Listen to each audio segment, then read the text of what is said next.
Assalamu alaikum student. This is Elite School Al Miraj campus, grade 7, subject English and week 3. इस week में हम जो unit 6 पढ़ेंगे, unit 6 का टेक्स्ट 1, 4 और 5। पहले टेक्स्ट 1 आएगा। टेक्स्ट 1 में का नाम है क्लीनिंग लेडी लीडिंग लेडी। इसमें एक करेक्टर है जिसका नाम है सोनेम। सोनेम एक फीमेल करेक्टर है और वो तिब्बत में रहती है। वहाँ के हालात बिगड़ने पे उसको तिब्बत से मूव करना पड़ता है। तो डायरेक्टली वो मूव कर नहीं सकती थी, उसको चोरी छुप के तिब्बत को छोड़ना था। तो उसने वहाँ की माउंटेन्स वगैरह तिब्बत की, जो कि बहुत वहाँ पे स्नो होती है, बहुत ठंड होती है, उनको कुछ पादरियों के ग्रुप्स के साथ मिलकर उसको क्रॉस किया, जो कि बहुत मुश्किलात उसके सामने आई। क्रॉस करके वो इंग्लैंड पहुंची। इंग्लैंड जब पहुंची तो उसने वहाँ की गवर्नमेंट से वहाँ शेल्टर हासिल किया कि मैं रेफ्यूजीज हूँ, मुझे यहाँ शेल्टर दिया जाए।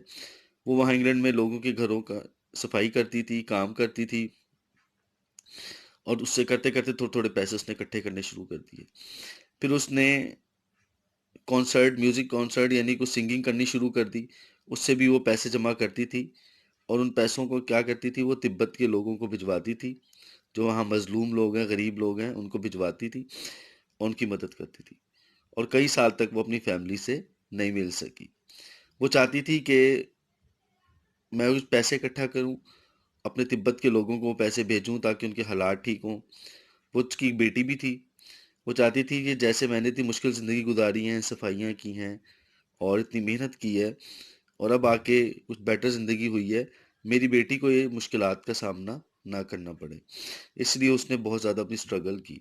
इसलिए उसको cleaning lady to leading lady कहा जाता है कि एक वक्त था वो सफाइयाँ करती थी और एक वक्त आ गया कि अब वो अपनी एनजीओ चला रही है और लोगों की, नीडी लोगों की, जो तिब्बत के लोग हैं, उनकी मदद कर रही है।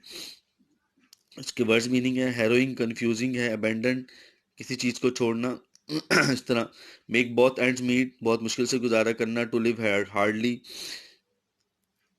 Wrestle to feet, sound of feet है। स्केर्ड, मार्क ऑफ इंजरी, जख्म का निशान। डिमोलिश होता है किसी चीज़ को गिरा देना, डिस्ट्रॉय करना। मेडिटेशन होता है कंसंट्रेशन करना डीपली। पैरालाइज होता है किसी चीज़ का बिल्कुल रुक जाना, unable to move. But the difference between cleaning lady and leading lady, cleaning lady represent working class woman, while leading lady represents strong determination and will power of the woman to get high status. ये cleaning lady और leading lady में फ़र्क है। वो working class है cleaning lady, और जो leading lady है वो वर्किंग क्लास नहीं है, वो एक स्ट्रॉन्ग डिटर्मिनेशन वाली औरत है। Describe some of the danger and hardship which Sunem face while crossing the mountain. जब उसने माउंटेन को क्रॉस किया, क्या क्या परेशानी आई। She has to face shortage of food, जाहिर है वहाँ पे उसके बाद खुराक भी कम थी।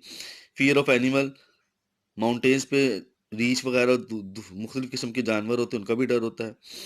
And severe cold and frostbite to cross the mountain, और उसको डर था कि कहीं फ्रॉस्ट बाइट इसका जिस्म जम ही ना जाए, वहां पर पैरालाइज ही ना हो जाए। What are Sunem dearest wishes for future, उसकी फ्यूचर के लिए क्या तमन्नाएं थी। Her wishes are to visit home town in Tibet, वो चाहती थी मैं अपने घर जाऊं तिब्बत में। To provide basic necessity of life to her family, अपनी घर के लोगों को बुनियादी सहूलियात दूं। Tribes and specially to her daughter, ख़ास तौर पे अपनी बेटी के बारे में फिक्रमंद थी कि जैसे मैंने ज़िंदगी गुजारी है उसको ना गुजारनी पड़े। आगे पेज, एक्टिविटी पेज नंबर 168 पे कुछ प्रीफिक्स दिए हुए। इनको प्रीफिक्स सफिक्स है। सफिक्स होते हैं बाद में आने वाला, प्रीफिक्स होते हैं पहले आने वाले वर्ड। ये सफिक्स दिए हुए बाद में आने वाले वर्ड, इनसे आपने वर्ड को कंप्लीट करना है। बॉयज, ये यूनिट 6 है, उसका टेक्स्ट 1 है। टेक्स्ट का नाम है how much land does a man need. बहुत ज़बरदस्त इंटरेस्टिंग स्टोरी है, रशियन फोक टेल है, और ऐसी कहानी जो जिसमें नसीहत होती है, लोगों को कुछ सबक दिया जाता है, कुछ सिखाया जाता है। इसके वर्ड्स मीनिंग है टर्फ कहते हैं ग्रीन ग्रास को, स्कार्सली होता है हार्डली मुश्किल से, flax fibre of plant, territory boundary हदूद को कहते हैं, हेज फॉगी धुंध को कहते हैं, रिम एज किनारे को, क्लॉक गाउन, गाउन एक चोगा होता है पहनने के लिए लंबा सा, येलिंग होता है खुशी से चिल्लाना, shouting with Joy. Basically story ये है कि एक करेक्टर है इसमें, किसान है वो बहुत बड़ा, उसका नाम है फहम। वो किसान जो था वो ज़मीन लेता था, उस पर काश करता था, मेहनत करता था, और उसको जब कल्टीवेट करके काफ़ी पैसे कमाता था। एक दिन उसका दोस्त के पास आया, उसने कहा वहाँ दरिया के किनारे एक बहुत ज़बरदस्त ज़मीन है, बहुत अच्छी है और बहुत कम पैसों में मिल रही है, तुम जाओ और वहाँ जाके डील करो। वो जाता है, देखता है ज़मीन बहुत अच्छी होती है, उसके मालिक से पूछता है कि उसके मालिक का नाम होता है बैशकर। तो वो फ़हम बैशकर से पूछता है कि कितने की बेचनी है। उसने कहा इसकी कीमत यह है कि आप सुबह जब सूरज निकले आएँ और पैदल चलकर जित शाम तक सुबह से लेके शाम तक सूरज ढलने तक जितनी आप पैदल चल के ज़मीन कवर करेंगे वो सारी आपकी होगी, और उसके सिर्फ आपने मुझे 1000 रूबल जो कि रशियन करेंसी है वो देनी पड़ेगी। वो बड़ा खुश होता है फ़हम। अगले दिन अकॉर्डिंग टू टर्म्स कंडीशन के मुताबिक वो आता है, सब लोग इकट्ठे होते हैं। बैशकर ऑनर भी आया था ज़मीन का, और फ़हम और उसका नौकर भी आ जाता है। वो अपने साथ कुछ सामान ले आता है, स्पेड दराती लेके आता है, वाटर बोतल, कुछ खाने का सामान ले आता है। और रशिया में चूंकि सर्दी बहुत शदीद किस्म की होती है, सुबह फजर जब सूरज निकलता है वो एक पॉइंट लगा लेते हैं। एक छोटी सी चट्टान होती है, पहाड़, छोटा सी चट्टान कह लें, उसके ऊपर खड़े होकर वहाँ पॉइंट एक स्टिक लगा देते हैं और कहते हैं यहाँ से चलना शुरू करता है। वो चलता है, फहम चलना शुरू करता है और जाता जाता जाता आगे जाता है। कुछ फासले पे जाता है, पीछे मुड़ के देखता है कि अभी तो लोग नजर आ रहे हैं मुझे। कहता है मुझे कुछ और आगे आना चाहिए। उस जमाने में घड़ियों का रिवाज नहीं था, लोग सूरज को देखकर या रोशनी को देखकर अंदाजा लगा लिया करते थे टाइम का। तो आगे चलता है तो जितना वो आगे जा ही जाता है और अच्छी जमीन आ जाती है और खूबसूरत जमीन आती है, बहुत फर्टिलाइज जमीन आ जाती है। उसकी कोशिश थी कि मैक्सिमम जमीन को कवर करे, लालची था वो। आगे जाता जाता है, जाता जाता है, काफ़ी आगे 300 माइल 600 माइल तक आगे चला जाता है। फिर वो देखता है कि पीछे मुझे कोई नज़र नहीं आ रहा, मैं काफ़ी आगे आ गया हूँ, तो मुझे यहाँ निशान लगाना चाहिए। वो वहाँ से थोड़ी सी ज़मीन को डिग करता है और क्या करता है, अपनी जैकेट वगैरह उतार के वहाँ रख देता है निशान के तौर पे। उसको पसीना बहुत ज़्यादा आया होता है चल चल के। फिर वो कहता है मैं कुछ खा लूँ। कुछ खाने के लिए बैठता है। खाने के बाद थोड़ा सा आराम की ज़रूरत पड़ती है उसको। तो कहता है अभी तो बहुत टाइम है, मैं थोड़ा सा आराम कर लूँ, लेकिन वो सोता नहीं है। वो अपनी स्पेड जो दराती थी उसको उसके सहारे बैठ के उसकी टेक लगा के वहाँ थोड़ी देर लेटता है। जब वो उठता है तो टाइम देखता है, फिर वो वहाँ से लेफ्ट चलना शुरू कर देता है। लेफ्ट चलता है, आगे जाता जाता जाता जाता है, काफ़ी आगे उसको ऐसा महसूस होता है कि यहाँ एक कुआं है। तो वो कोशिश करता है कि मैं उस कुएं को भी कवर कर लूँ। वो जाता है, उस कुएं को भी कवर कर लेता है। आहिस्ता आहिस्ता काफ़ी ज़्यादा ज़मीन को वो कवर कर लेता है। फिर जब वो वापस देखता है तो वो लोग उसको नज़र नहीं आ रहे होते। कुछ वहाँ सूरज की रोशनी की वजह से धुंधला-धुंधला सा भी नज़र आ रहा था, क्लियर नज़र नहीं आ रहा था। वो कहता है मुझे वापस जाना है, लेकिन वो इतनी दूर आ जाता है कि उसके लिए वापस जाना मुश्किल हो जाता है और वो थक भी बहुत जाता है, बहुत ज़्यादा थक जाता है। शुरू में तो वो तेज़ चल रहा था, फिर वो जिस तरह चलना मुश्किल हो गया था, उसके पैर सूज गए थे, छाले पड़ गए पैरों में, जिस्म उसका बिल्कुल अकड़ गया था। बहरहाल उसने बड़ी कोशिश की अपने वापस पॉइंट पे पहुंचने की, लेकिन साथ साथ सूरज का जो साया, जो सूरज डूब रहा था उसका साया भी साथ साथ चल रहा था। अब शर्त ये थी कि साया पहले पहुंचे। अगर साया पहले पहुंचा तो सारी जमीन उसकी जो उसने कवर की उसको नहीं मिलेगी, और अगर फहम पहले पहुंच गया साये से उस एंडिंग पॉइंट पे तो उसको मिल जाएगी। फहम बड़ी कोशिश करता है, बड़ी कोशिश करता है। एंड पे वो अपनी शूज भी रिमूव कर देता है, अपनी स्पेड को सहारे के तौर पे, स्टिक के तौर पे यूज करके वो चलता है, लेकिन एंडिंग पॉइंट पे पहुंचते पहुंचते वो एक जोरदार जंप लगाता है और साए से पहले सूरज के वहां पे हाथ रख देता है। एंडिंग पॉइंट पे पहुंच जाता है, सब तालियां बजाते हैं, बहुत अच्छा किया आपने, बहुत जबरदस्त काम किया। लेकिन एंडिंग पॉइंट पे पहुंचने के बाद जब उसको उठाया जाता है तो उसके मुंह से ब्लड निकल आता है और मर जाता है। इतनी ज़्यादा ज़मीन तो उसने कवर कर ली, लेकिन एंड पे उसको कुछ नहीं मिला, अपनी ज़िंदगी भी चली गई। इसलिए इसको कहते हैं how much land does a man need, कि एक इंसान को कितनी ज़मीन चाहिए। अब ये इसके क्वेश्चन आंसर है। वैसे तो इंसान यहाँ पे लिखा हुआ है कि एक इंसान को सिर्फ 6 फीट ज़मीन चाहिए वो दफनाने के लिए। उसका नौकर क्या करता है, वो ज़मीन 6 फुट वहाँ पे खोदता है और वहीं पे अपने मालिक को दफना देता है। तो ये है सारा कहानी की स्टोरी। इसके कुछ वर्ड मीनिंग और क्वेश्चन आंसर्स भी दिए हुए हैं। इसको आप अच्छी तरीके से देखें और याद करें। Thank you. यूनिट 6 है हमारा और टेक्स्ट 5 अब। इसका नाम है मिजरी। मिजरी ये भी बड़ी इंटरेस्टिंग स्टोरी है। मिजरी कहते हैं बदहाली को। यहाँ मिजरी को ना एज अ पर्सोनिफिकेशन प्रेजेंट किया गया। जैसे हम बाज़ ख्यालात होते हैं, उन ख्यालात को हम इंसानी करैक्टर की खूबी दे देते हैं, ठीक है।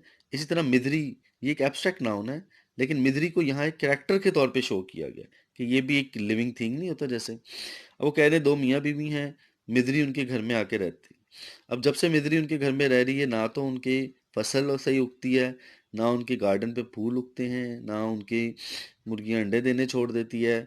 उनके घर में जो चूल्हा जलता है बहुत हल्की आंच होती है, खाने पीने की अच्छी चीज़ें नहीं होती, यानी कि बहुत गुर्बत में ज़िंदगी गुजारते हैं। तो वो दोनों मियाँ बीवी आपस में मशवरा करते हैं कि इस मिदरी को कैसे निकाल लें। तो वो एक जंगल में जाते हैं, तो मिदरी उनके पीछे पीछे। उनके पास एक प्लैंक होता है, लकड़ी का फट्टा, और कुछ कीलें होती हैं। वो जहाँ जहाँ जंगल में जाते हैं वहाँ पे मिदरी उनके साथ आ जाती है। तो वो जो किसान होता है वो क्या करता है, मिदरी एक हॉलो ट्री में चला जाता है, एक बहुत बड़ा ट्री है जो अंदर से खाली है, उधर चला जाता है। तो मिदरी भी उसके पीछे आई थी। जैसे मिदरी अंदर एंटर होती है, किसान बाहर आके वो प्लैंक लकड़ी का फट्टा लगा के मिदरी को दरख्त के अंदर कैद कर देता है। और दोनों मियाँ भी बड़े खुश होते हैं कि हमने मिदरी को कैद कर दिया है। तो वो जब घर वापस जा रहे होते हैं, उन्हें एक बैग मिलता है छोटा सा, उसके अंदर गोल्ड कॉइन्स होते हैं, और वो उनको बेच के बड़ी खुशी वाली ज़िंदगी गुजारते हैं। उनका खाना भी अच्छा पकता है, गार्डन में फल भी खिलते हैं, फूल भी खिलते हैं, और उनका टेबल पे, जो खाने की टेबल पे अच्छे अच्छे खाने आ जाते हैं, क्योंकि उनका फाइनेंशियल कंडीशन अच्छी हो जाती है। जो नेबर में बंदा रहता था वो ज़रा अमीर था, वो देखता है कि इसके पास कहाँ से पैसे आ गए। तो ये किसान क्या करता था, हर हफ्ते जाके उसको, जो प्लैंक था जहाँ मिदरी को कैद किया था, उनकी कीलों को ज़रा मजबूत कर आता था ताकि वो बाहर ना आ जाए। तो एक दिन वो अमीर आदमी इनके पीछे गया, और उसने क्या किया, जाके देखा कि ये किसान क्या कर रहा है। उसे शक हुआ कि इसने कोई सोना, कोई चीज़ छुपाई हुई है। तो अमीर आदमी जाके उस प्लैंक को खोल देता है। प्लैंक को खोलता तो वो मिदरी अमीर आदमी के पीछे पड़ जाती है और साथ साथ उसके घर आ जाती है। जब वो उसके घर आ जाती है तो उस अमीर आदमी का भी वही हाल हो जाता है जो कि पहले किसान का हाल था। तो ये मिदरी एक एब्स्ट्रैक्ट नाउन है, ठीक है, और इसको एक करेक्टर के तौर पे यानी पर्सोनिफाई किया गया है। परेशानी को, बुरी हालात को एक करेक्टर की शेप में, एक इंसानी शक्ल की शेप में शो किया गया है, और उसको नाम दिया गया मिदरी का। यह वर्ड मीनिंग भी है। देखिए, होवल एक हट को कहते हैं, रैक तबाह बर्बाद, मिजरेबल, प्रॉस्पर्ड फ्लोरिश परवान चढ़ना, स्वेप्ट टू क्लीन साफ करना, प्लेग होता है बीमारी या बुरे हालात, इन्फेक्शियस डिजीज को भी कहते हैं। एट बे, बे कहते हैं डिस्टेंस, कनिंग क्लेवर को कहते हैं leap out, jump out, hammered कुछ चीज को हिट करना, प्लैंक होता है लकड़ी का पट्टा, पीस ऑफ वुड। आगे इसके क्वेश्चन आंसर है, in what way misery make the life of poor man and his life miserable. Misery sit on the poor man's table and make his food tasteless. उनके खानों को वो tasteless कर दी थी, उनके बाग में फूल नहीं उगते थे। Misery extinguish the flame of stove, चूल्हे की आग को बुझा दिया करती थी। इसका मतलब उनके पास तेल भी नहीं होता था चूल्हे को जलाने के लिए। आगे आप देखें, how did the poor man and his wife successful receiving misery. ये मैंने आपको बताया था कि उसको हॉलो ट्री में उसको आगे कैद कर देते हैं और बाहर प्लैंक लगा देते हैं, कीले लगा देते हैं। जब मिजरी को क्लोज कर देते हैं तो क्या उनके हालात कैसे होते हैं, उनके हालात बहुत अच्छे होते हैं। उनको बैग मिलता है फुल ऑफ गोल्ड, और उससे वो उनकी ज़िंदगी के हालात बहुत अच्छे हो जाते हैं। तो ये आपके 3 टेक्स्ट हैं यूनिट 6 के, वीक 3 में। और इसको आप जब रीड करेंगे तो आपको बड़ा मज़ा आएगा। इंटरेस्टिंग टेक्स्ट है, इसको अच्छे तरीके से पढ़िएगा, बहुत इंजॉयबल है। Thank you.